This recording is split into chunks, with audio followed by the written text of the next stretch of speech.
kung kayo'y nagko-complain sa inyong sitwasyon, I pray na pagkatapos nito, you'll have a grateful heart with what you have.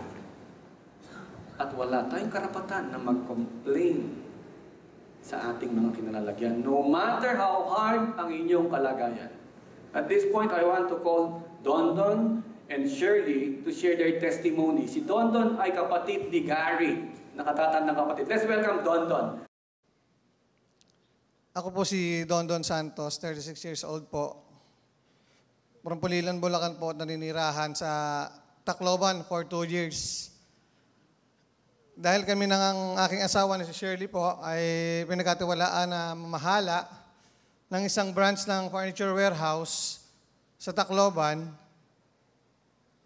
nang ibalita na may dadating na super typhoon, ay wala sa isip namin na ito ay talagang mapanganib.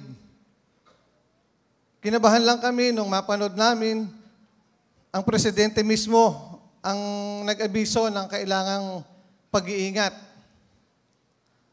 Nung hapon ng Huwebes ay maganda pa ang sikat ng araw, kaya halos lahat ng tao hindi ganun kabahala tungkol sa bagyo.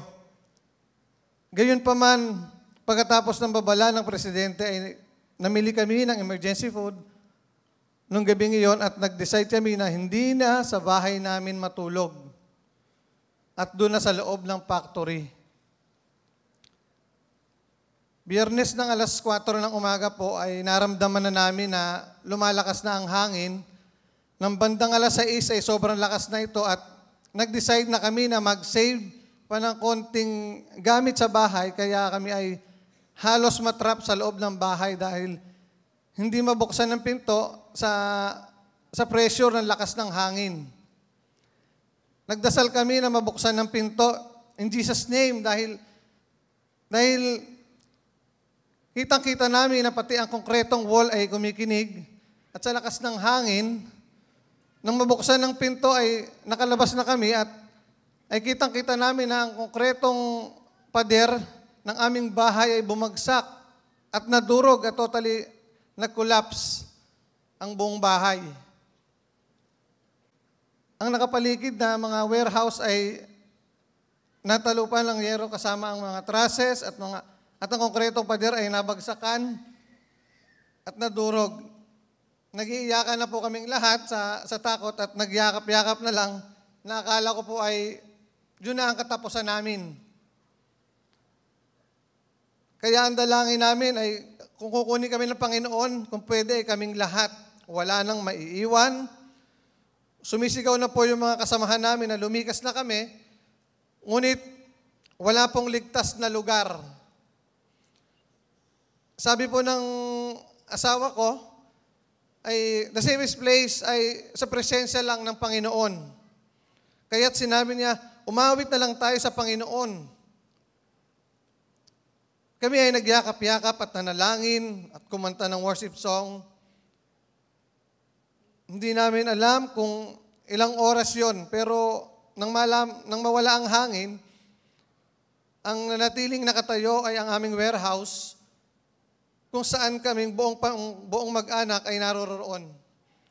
Lahat ng nakapaligid na struktura ay totally na nawasak.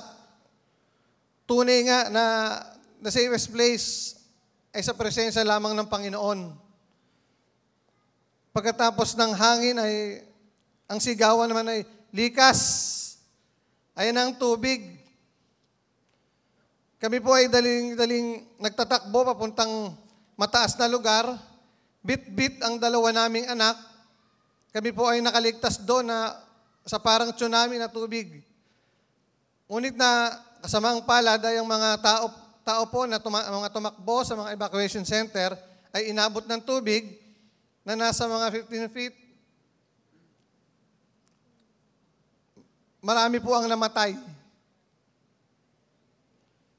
Nang humupa po ang tubig ay nadiscover namin na hindi lumubog ang aming warehouse. Ang tubig daw ay parang umiwas sa aming lugar. Kaya kami ay bumalik doon, tumambad sa aming mga paningin ng mahigit mahigit 100 tao na mga patay. Mga patay na kapitbahay namin doon.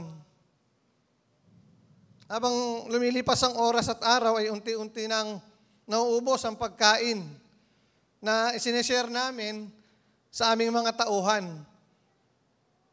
Nagpaalam ang misis ko na siya ilalabas at hahanap ng pagkain. Pinigilan ko siya. Sinabi ko sa kanya, wala kang mabibilan. Wala kang mabibilan. At sinabi niya sa akin, God will provide. Yun ang sinabi niya sa akin. Paglabas ni Mrs. sa kalsada, tinawag siya ng isang babae at tinanong siya kung saan siya pupunta. Sinabi niya na naghahanap siya ng pagkain. Binuksan ng babae yung truck at pinakuha ang aking asawa ng frozen chicken na dala ng truck. At pinuri ang Panginoon at purihin ang Panginoon dahil meron kami agad pagkain. Ang mga tao sa paligid na dala ng matinding hinagpis dahil sa pagkawala ng mahal sa buhay at dahil sa gutom ay nawawala na sa tamang pag-iisip. Kaya minabuti ko na lumabas na ng warehouse at gumawa ng paraan na makarating sa airport. Dahil nagsasakay daw po ang C-130 na eroplano. Pagdating ng airport, sobrang haba po ng pila, kaya sinabi ko pa sa pamilya ko na idampi lang nila ang tubig sa labi nila dahil isang jug lang po ng tubig ang baon namin.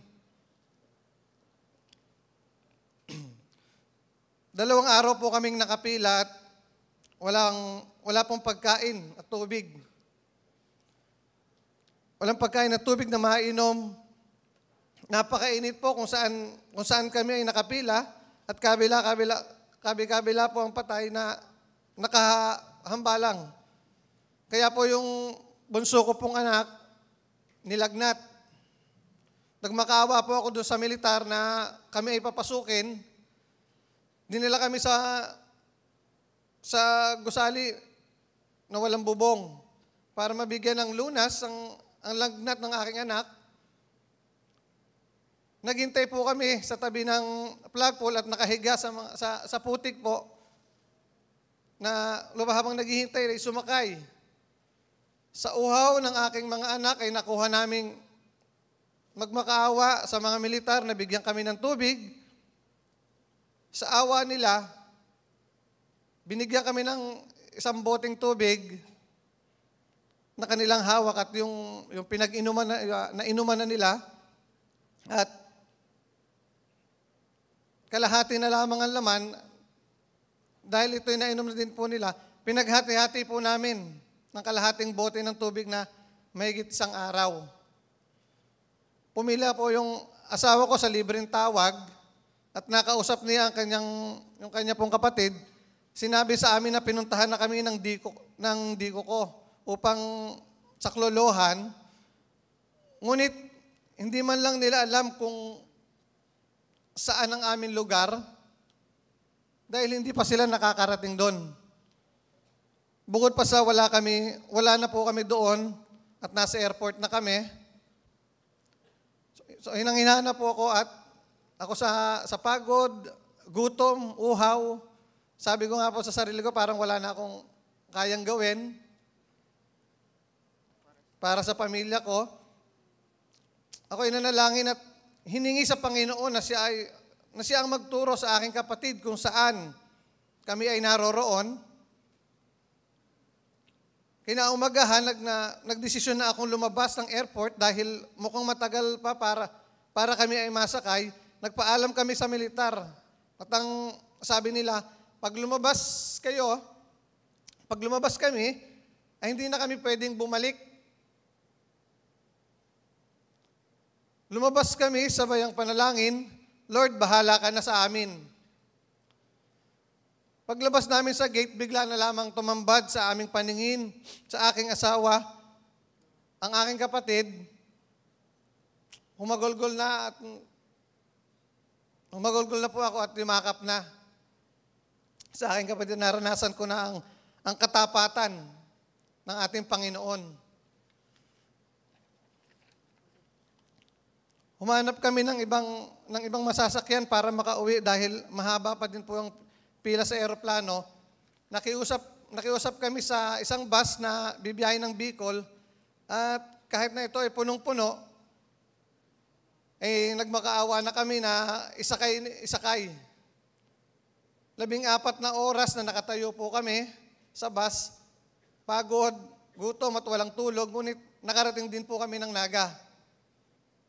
Mula po sa Naga, naisakay kami ng eroplano papuntang Maynila. Hinang-hina na po kami at mukhang hindi nakakayanin ng 12 oras pa.